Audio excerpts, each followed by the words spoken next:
Hi, everyone. Welcome, and thanks for joining us for Stars of Franchising.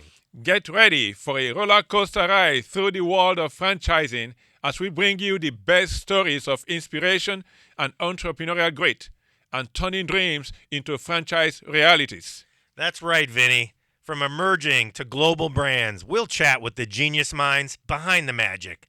All brought to you by the Tariq Farid Franchise Institute at Babson College. I'm Ab. And I'm Vini. Now, buckle up for some serious inspiration.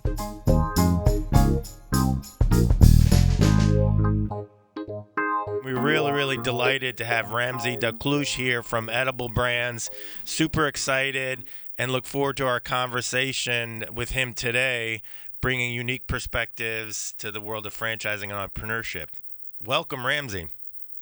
Thank you. I'm glad to be here. I appreciate the opportunity. Thank you. Well, what like we always do here on this podcast, we love to start with understanding a little bit about our guests, why, and what calls them to do what they do on their journey. Can you share a little bit of your past and experiences with our guests here today? Yeah, sure, absolutely. Again, thank you for the opportunity. So, I spent a large part of my life after college in the retail industry. So, I've had every position in retail from sales all the way to division vice president for a huge company in big box. And then after this, I had an opportunity to go to the Middle East and work as a head strategist for a big conglomerate. And that's where I really got introduced to the franchising business and fell in love with it. But I started first as a franchisee. So one of the strategies we had, us being in 7 sectors, was to bring Western retail to parts of the Middle East, specifically Saudi Arabia, which is, the largest GDP per capita in that part of the world. So, after research and looking to come up with a few brands that really would resonate, we found 4 brands that we're able to bring into Saudi Arabia. So I had to negotiate, of course, and kind of work through all the franchise agreements. For 4 different brands in probably about 6 month to 8 month period. Learned a lot about franchising, which is a world I didn't know much about at all. And then kind of work with the franchisor to kind of develop the Middle East and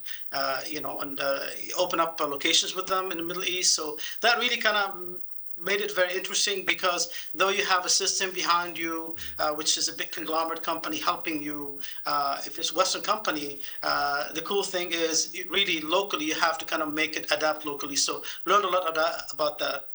During my journey, one of the brands we were going to bring was a U.S. brand that we end up not bringing because other socioeconomic issues in the area. So, but I got to know the CEO very well, the owner, and at the end of my journey, which is 5 years in Saudi Arabia, he offered me a position to come and work with him in a brand in the U.S. As a chief store officer. So I kind of switched from being a franchisee to a franchisor, and to learn the other side of it and to learn, all the aspects of that. So, and that's how my journey started as a franchisor.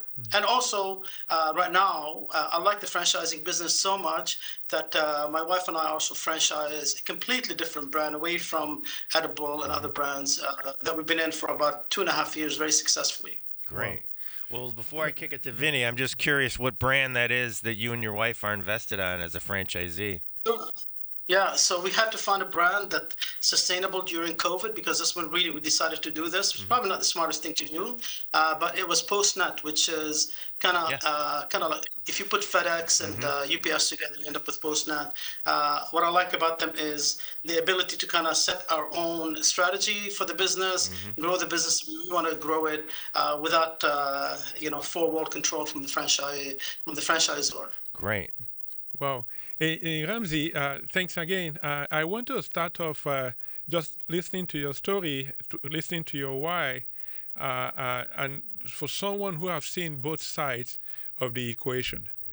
I'm going to jumpstart by asking you a question that we typically ask towards the middle of our conversation, and has to do with when you look back at what you've experienced from both sides of the equation, what do you think the best franchisors do well? And then flip it and tell us what you think the best franchisees do well. Yeah, I think for the best franchisors, the number one thing they do well is clarity of message and clarity of brand. They have to be very clear about their brand and the brand positioning so they can explain it. The other thing that they should do extremely well is systems. Really, what you're selling a franchisee is your system and the brand. So you should be very clear about these two and have a message that resonates with the franchisee and clear enough to be replicated anywhere in the world, if they are global or at least locally, if they're just a local company. Now, from a franchisee point of view, the question again is, what resonated the most as a franchisee? No, what do they do? What do the best ones do well? Oh, very good question. They need first of all, they need to understand that they're entrepreneur. That they're not employee of the franchisor. They own their own business. They own their own market. They must understand the financials and P&L. So I think if you understand that you're going in and what you're buying into is a brand and the system, but the rest of it, you really have to come up with it yourself, like your local marketing, managing P&L, the day-to-day, the hiring, the operation, right? What's in between the lines, you could be successful. Otherwise, if you just come in and expect them to be employed by the franchisor and just wait for the franchisor to give you direction, that's a sure way to fail. Well, Ramzi, when you said that the best franchisees tend to be entrepreneurs, they have to be entrepreneurs. A lot of folks out there, we say, wait a minute, as a franchisee, you get a blueprint. You have a master plan, so you don't even need to think. So that franchisees are not entrepreneurs. How would you respond to that? Such a statement? I would say, please let me know what system it is, and I'll be more than happy to sign off for it. I've never seen a system that is just a blueprint of how to manage a business and how to hire people and how to treat people and how to pay people is all written up. It's really all local because if you're franchisee in California, it's literally different than being in Boston or being in Atlanta or anywhere else. So, and it's your business. At the end of the day, you're really only buying a marketing system or a system that supports franchise, and you're buying, the technology system, so he can help. The system can help you, but the rest of it really depends on you. Nobody can help you with your local marketing. It doesn't matter how much, a big franchisee tries. Local marketing happens. That's the reason we call it local marketing, because it's really local. Yeah. It's very, very local. Thank you. Yes, a follow-up to that a little bit, Ramzi. We usually ask about that question, is it entrepreneurship, and also what are some of the myths about franchising? Given you were, quote, new to it a little bit when you started, can you share a few myths or at least things you learned about franchising when you got involved in Saudi Arabia at the start, and even maybe a few takeaways that really get you excited about the world of franchising? Yeah, the myth is exactly what you gentlemen talked about. Is I thought they're gonna just be there for me every day and at my beck and call and take care of everything for me and negotiate every deal with every vendor. And the myth was, no, it doesn't really work that way. Once I signed and they have a system I can go to and get all the information I need, all the marketing I need. I have people I can reach out to for advice. At the end of the day, it's me and my team that had to kind of put it together and make it work, including site selection. I mean, they approved site selection, but site selection was boots on the ground, us looking for places. So that was the biggest myth for me as coming into a system. Oh, interesting. And then, so Ramzi, when you look back, I'm sure that you've had challenges, even as a franchisee, as a franchisor, and without saying that, I'm going to assume that you learned a lot from those challenges, or even some missteps or failures. What failures will you want to share with us today that really stood out, in your mind, and what did you take away from those, both on the franchisee side and on the franchisor side? First, I want to correct, I've never made a mistake in my life, so let's just. But no, as a franchisee, I think the biggest mistake I made is did not go slow to go fast. So, and I'll give you a couple of examples. For example, if I'm opening a series of locations, in one system, I open too many fast without relearning from my mistakes, and not opening the first one to kind of learn from it and then open more. And maybe I listened, to my gut feeling too much without really doing research on what's going to work, what's not going to work, even though it was in the same market or same country. Opening at that time, we opened 4 locations in one day, and that was a huge mistake. Not understanding that customers, for example, in Riyadh are different than in Jeddah, different than any other market. So that's probably the biggest mistake, I believe, that I would not repeat. Where if somebody, just because the company was well funded, doesn't mean we should go out and open as many stores as we did, even with a brand, big brand. So that would be, as a franchisee, that would be it. But for one location, I tell you, because we have a lot of entrepreneur in every system that just buy one location. They want to get out of whatever they do day to day and just buy one location.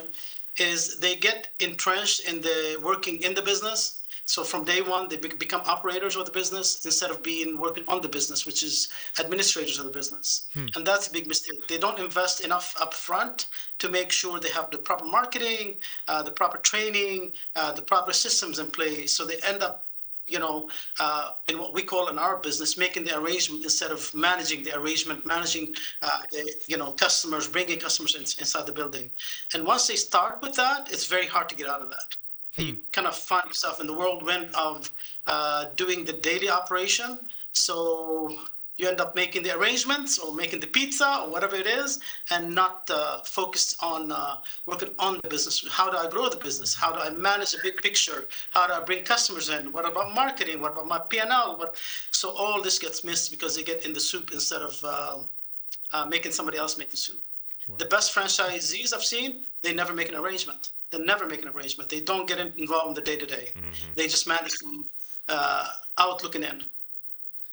Great. Well, one thing I've heard, and we've heard Tariq Farid say, and what drives him still, and his goals and objective is to create millionaires in the stores and in his franchisees, and the fact that you all are working so hard to, as you stated just now, create that culture for the customer in all the stores. In your role today, can you talk a little bit about how you were not only monitoring but inspiring the franchisees to follow the operations or to innovate in the role you're at today, and what's been successful for you to try to keep that culture of gifting and making it right with your franchisees?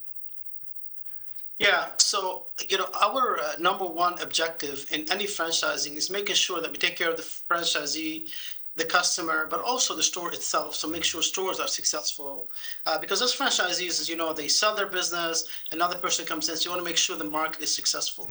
I think the number one success that any franchisor, not just us, any franchisor can have, is to focus on the people piece, and really not just the people in the building, and how you bring in the franchisee in, right?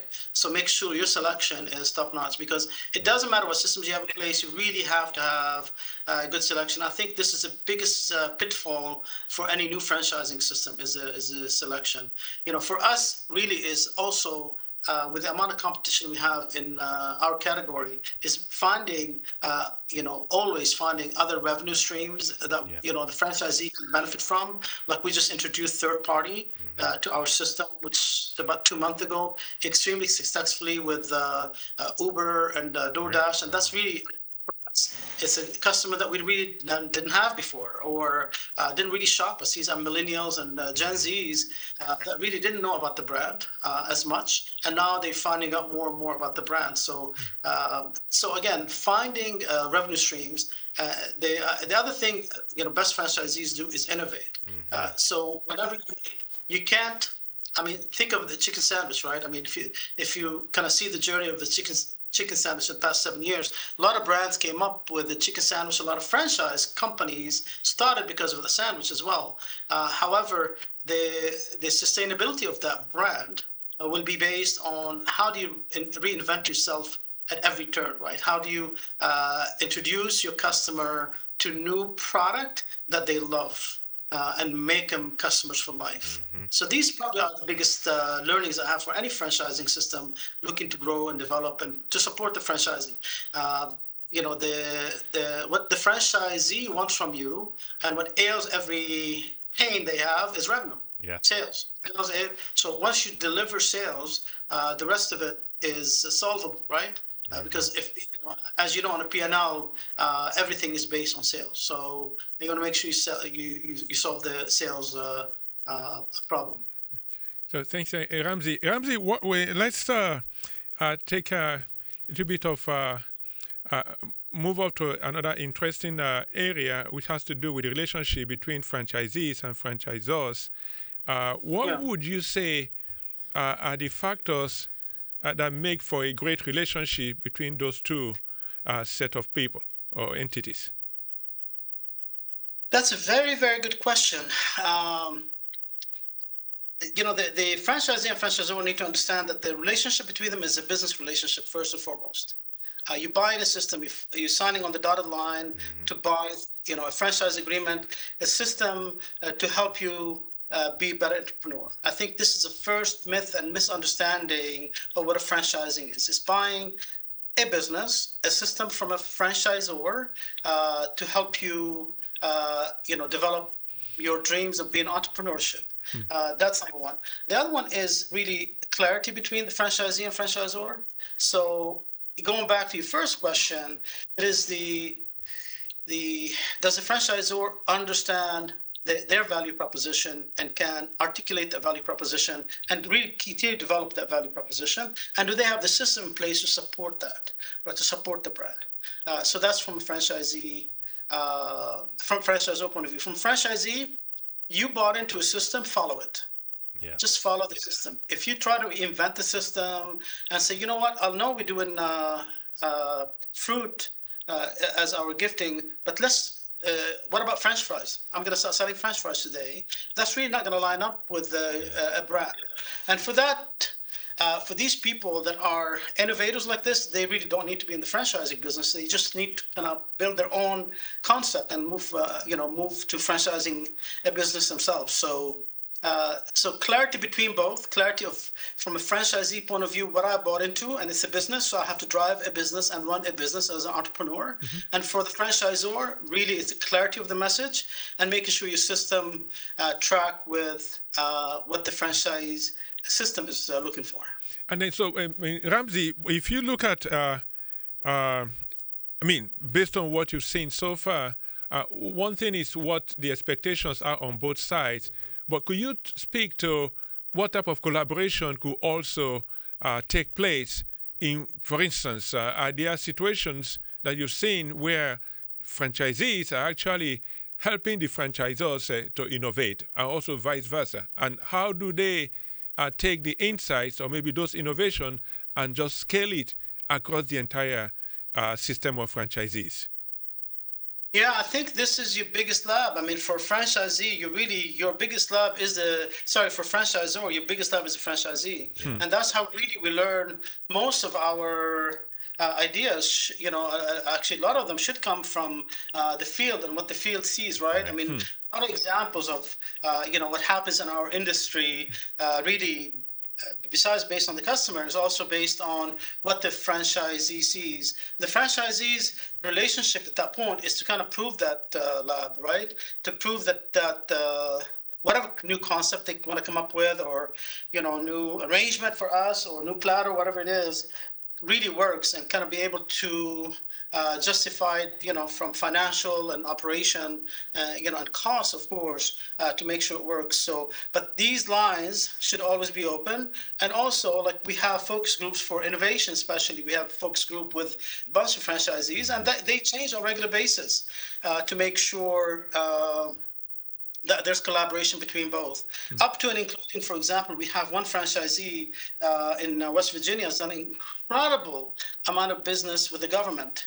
Next week is our convention, and she's going to be featured in our convention to be able to talk about what she's doing, how she's doing it, and how she's getting all these sales and a completely different product than we sell today.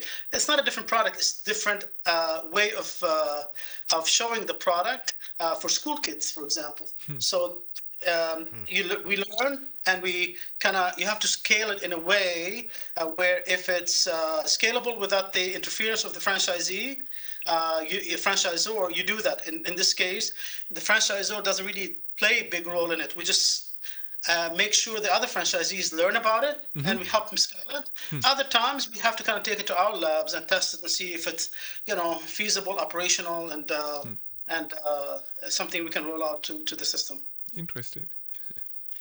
Ramzi, since we have you here and your great experience on the international side, I'd love to ask you the following, because our audience not only is our students and potential franchisees, but globally, new franchisors, growth concepts, anyone interested in scaling. So love your perspective. You can share maybe some advice or guidance for brands either seeking to go internationally or develop international markets. Since you are a franchisee in the Middle East, it'd be great if you could offer some perspective or guidance for those that are choosing as franchisors to go international from, say, the United States. Wow, that's a great question that I'm not sure how much time you have for that, but we can go like 3-4 hours. So yeah. I can tell you everything you should do and everything you shouldn't do about international. So I think part one is to make sure you really budget for that. Yeah. You gotta have a really a solid budgeting process to understand what is it going to take for you to hand over your brand. That's the number one thing before you even talk to anybody. Yeah. Number two is the selection of legal assistance you need for that. And I'm going to get to the selection of people, but that's a little bit selection of master franchisee or partner, but legal, because what I've seen even with big companies, the misunderstanding of different nations' laws can really hurt them. So you need to have groups that have international presence in the country, not in the region, in the country, because country to country, the laws change completely. For example, if you are in the MENA market, you really cannot say, well, I'm working out of Dubai, and I'm going to define what happens in Qatar or Saudi Arabia. It just doesn't work that way. Yeah. If you are in Asia, you can't go to China and say, here's what's going to happen in Japan. Just never work that way. Every country has its own laws and franchising laws and what you should follow and all that stuff. So you have to have a team that has boots on the ground, or they have a relationship where it could be reviewed locally as well. And you got to understand that sometimes you have to kind of translate that to the language, otherwise it's not acceptable by law. So I think I had to train a lot of big companies I worked with in the US how to do that, including some huge name like literally LVMH and Circle K, to name a couple of them, that really I had to kind of help them understand what does it mean to come to markets outside of their comfort zones, even though they're huge markets and huge companies and all over the world. So that would be the first two. The third one would be the people selection. That's where you need to spend. Listen, money with internationally, especially when you look at Western retail, there's a lot of people who want to get into Western retail. And a lot of companies will say, we're going to support it. We're going to open a couple of hundred locations for you. 84% of all these development plans never happen. So, be conservative, first of all. Make sure you have the patience to kind of test it first, see if it works before you open too many. But the people selection is very important. You got to make sure when you pick that franchisee that they have a similar business and they manage a business in common. Right? Like if you need warehousing and e-commerce platform, they really should have it. It's very hard to kind of build one from zero. They should have an e-commerce and a good delivery platform as well. So make sure it's relationship in kind. Wow, what great advice. We talk a little bit about it here, which is doing your due diligence and partners and understanding the landscape. But I love the advice on local country legal expertise, as well as, sounds like what you're saying is your partner should be smart money, existing operator, or have an infrastructure to support. That's great advice. Yeah. definitely. Well, Ramzi, let's bring it a bit local here. You have maybe, if you have before you, like a group of people who are thinking whether to get into franchising or not, and they're seeking maybe words of wisdom or advice from you. What would you tell them? What would be your top three advice to a group that would like to follow that route? Yeah, that's a very good question. And this is a group or a single person, is understand what you want to do for the next 10 years, at least. Yeah. Right? Most franchise agreements 10 years. So understand if your passion is to make pizza for the next 10 years, you sign up with pizza company to do that. So you got to understand the business you're getting into, first of all. The second thing will be understand your market. What does your market need, right?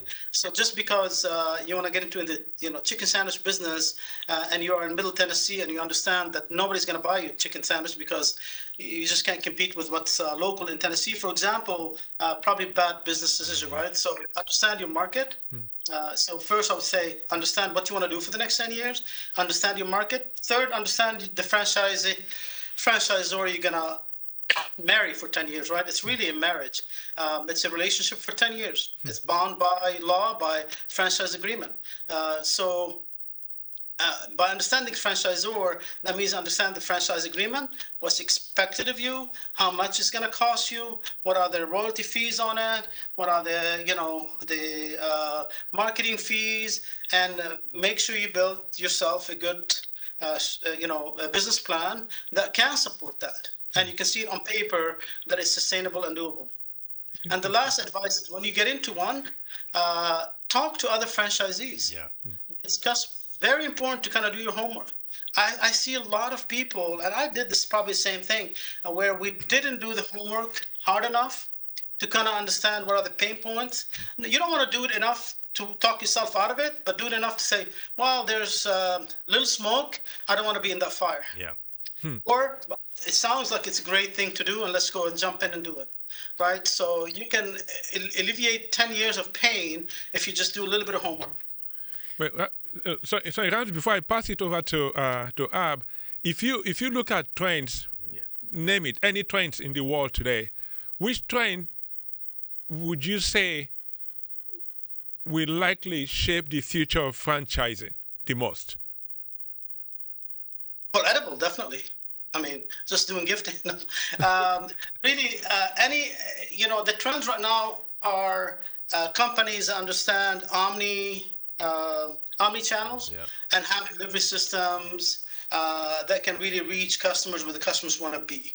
Our customers changed from 20 years ago when I was in big box until now drastically, where they have so many ways that they want to receive the information and so many ways they want to buy that product from you. So, I love brands that are really dedicated to technology and omni-channel delivery.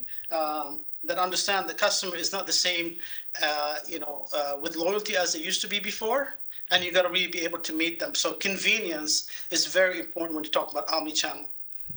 Interesting. Well, Ramzi, thank you so much. I want to ask you this one question, and we know there's this intersection in franchising and community and impact and social aspects because of the nature of it, and we like to ask the question of this intersection and what role your brand and franchising can have on diversity, equity, inclusion, and things that are important to customers today. And I know that your franchisee base is diverse. Can you talk a little bit about about that topic and how franchising can play a role in it at the community level?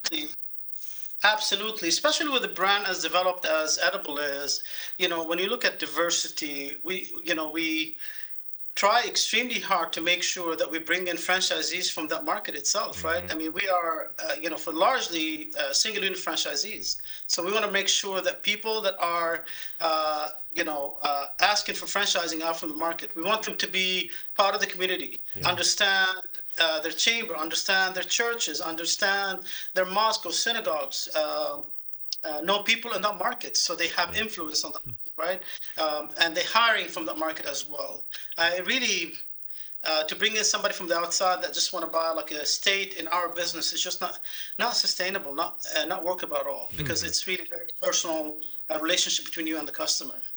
I think that's the number one, number two, and three. By the way, answer to your question is it diversity piece? It's just hire from your market, from the market. Wow. Hey, Ramzi, you're in your 30s now. Okay, you look super young. So. I love you. Okay, go ahead.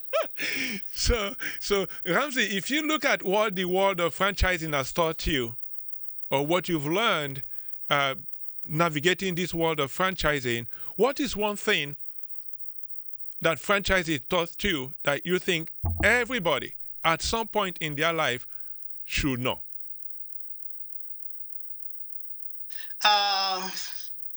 Very difficult one answer to answer, but I'll try. I'll give it my best shot, right? Thank you. Franchising is a business system that you buy into like any other business system that you want to get into. If you're an entrepreneur and you want to get into this, you own the business. You got to make sure you do your due diligence and your homework to make you successful. Wow. Well, that's a great way to end it, Ramzi, and we really appreciate your time today. And it's so wonderful here at the Tariq Farid Franchise Institute to continue our collaboration and have you as a guest on behalf of Edible and bringing your operational experience and experience as a franchisee and a franchisor to us. We couldn't be more proud of our relationship with Edible, and we wish you all the best and look forward to continued collaboration. And we appreciate you guys have been involved in the classroom on several experiential learning projects. So we love it, and our students love it, and we wish you all the best. Absolutely. Thank you very much. Thank you for your time. Thanks, Ramzi. Thank you. Thank you. Thanks for joining us on this episode of Stars of Franchising. Stars of Franchising was produced at Babson College, engineered by Travis Gray. Karen Soa is our guest coordinator, and music by Ralph Taylor. If you like Stars of Franchising, be sure to review us wherever you get your podcasts and spread the word and share these stories any way you can.